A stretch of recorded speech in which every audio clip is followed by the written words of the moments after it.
ಜಮ್ಮು ಕಾಶ್ಮೀರದಲ್ಲಿ ಉಗ್ರರ ದಾಳಿಗೆ ಅಮಾಯಕ ಪ್ರವಾಸಿಗರು ಬಲಿಯಾಗಿದ್ದರು. ತವರಿನಲ್ಲಿ ಮೃತರ ಅಂತ್ಯಕ್ರಿಯೆ ನಡೆಸಲಾಗಿದೆ. ಸಂಬಂಧಿಕರು ಈ ಸಂದರ್ಭದಲ್ಲಿ ಕಣ್ಣೀರ ವಿದಾಯ ಹೇಳಿದರು.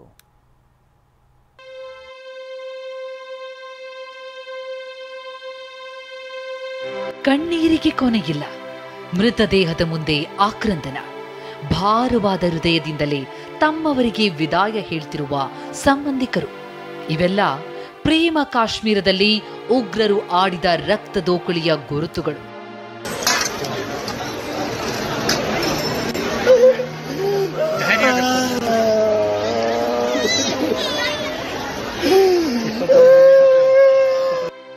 ಕೇರಳದ ಎನ್ ರಾಮಚಂದ್ರನ್ ಎಂಬುವರು ಪಹಲ್ಗಾಮ್ನಲ್ಲಿ ಉಗ್ರರ ದಾಳಿಗೆ ಬಲಿಯಾದರು. ಇವತ್ತು ಮುಂಜಾನೆ ರಾಮಚಂದ್ರನ್ ಮೃತದೇಹವನ್ನ ಕೊಚ್ಚಿಗೆ ತರಲಾಯಿತು.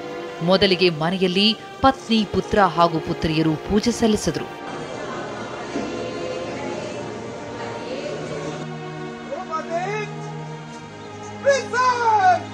ಬಳಿಕ ಕೊಚ್ಚಿಯ ಎಡಪಳ್ಳಿಯ ಚಂಗಂಪುಳ ಉದ್ಯಾನವನದಲ್ಲಿ ಸಾರ್ವಜನಿಕ ದರ್ಶನಕ್ಕೆ ವ್ಯವಸ್ಥೆ ಮಾಡಲಾಗಿತ್ತು.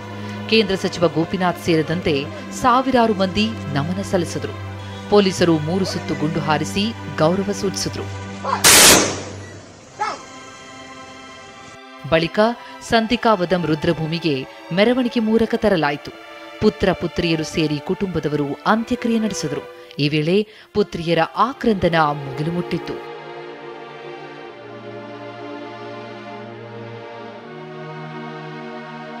ಪಹಲ್ಗಾಮ್ನಲ್ಲಿ ಉಗ್ರರ ದಾಳಿಗೆ ಪ್ರತಿರೋಧ ತೋರಿ ಮೃತಪಟ್ಟ ಕಾಶ್ಮೀರದ ನಿವಾಸಿ ಸೈಯದ್ ಆದಿಲ್ ಹುಸೇನ್ ಅಂತ್ಯಕ್ರಿಯೆಯೂ ನಡೆದಿದೆ. ಭಯೋತ್ಪಾದಕರ ಬಂದೂಕುಗಳನ್ನು ಕಿತ್ತುಕೊಳ್ಳೋದಕ್ಕೆ ಹೋಗಿ ಆತ ಬಲಿಯಾಗಿದ್ದ. ಅನಂತನಾಗ್ ಜಿಲ್ಲೆಯ ಹಾಪ್ತಾ ನಗರದಲ್ಲಿ ಸೈಯದ್ ಆದಿಲ್ನ ಅಂತ್ಯಕ್ರಿಯೆ ಮಾಡಲಾಯಿತು. ಸಿಎಂ ಅಬ್ದುಲ್ಲಾ ಸೇರಿ ಹಲವರು ಭಾಗಿಯಾಗಿದ್ದರು.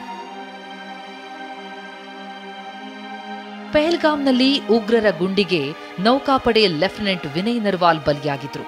ಹರಿಯಾಣದ ಕರ್ನಲ್ನಲ್ಲಿ ಮೊನ್ನೆ ಅಂತ್ಯಕ್ರಿಯೆ ಮಾಡಲಾಗಿತ್ತು. ಇವತ್ತು ಹರಿದ್ವಾರದಲ್ಲಿ ಗಂಗಾ ನದಿಯಲ್ಲಿ ವಿನಯ್ ನರ್ವಾಲ್ ಅಸ್ಥಿಯನ್ನ ವಿಸರ್ಜಿಸಲಾಯಿತು. ಈ ವೇಳೆ ವಿನಯ್ ತಂದೆ ಬಿಕ್ಕಿ ಬಿಕ್ಕಿ ಹತ್ತಿದ್ದಾರೆ.